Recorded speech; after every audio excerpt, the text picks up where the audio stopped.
presented by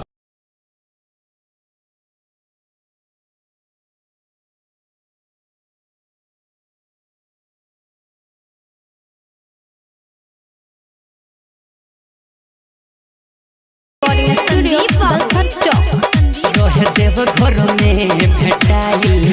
दिलदार कुमरिया रह देव घर में भेटाइल देव घर में भेटाइल रह देव घर में भेटाइल दिलदार कुमरिया रह देव घर में भेटाइल दिलदार कुमरिया नैना से नैना लोड़ल सखी रे नैना से नैना लोड़ल अरे बाबा नगरिया हो हाँ रह देव घर में भेटाइल दिलदार कुमरिया रह देव घर में भेटाइल दिलदार कुमरिया रह देव घर में भेटाइल दिलदार कुमरिया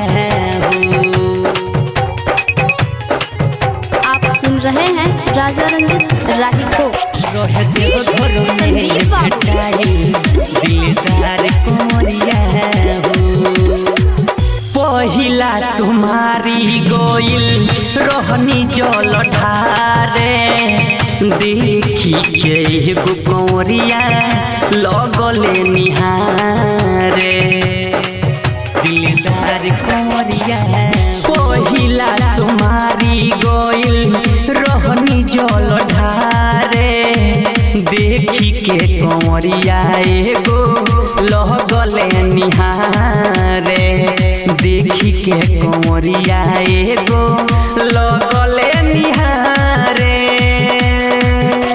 लगले वो पीछे घूमे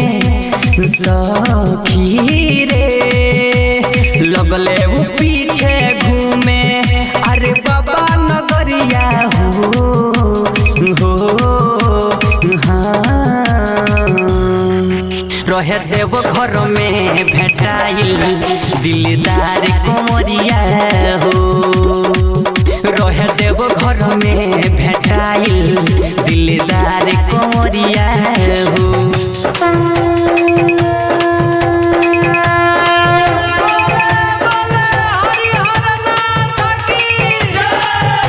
आप सुन रहे हैं राजा रंजित राही को। रह देव घर में भेटाइल दिलदार कुमरिया जेने जेने जाई सखी उने उने आवेला घंटी बजा के सखी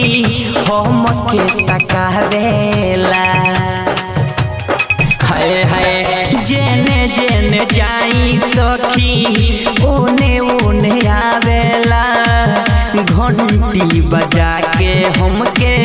सखी रे तकावेला घंटी बजा के हमके सखी रे तकावेला रंजित राही बबलू अरे सखी रे रंजित राही बबलू अरे मारे नजरिया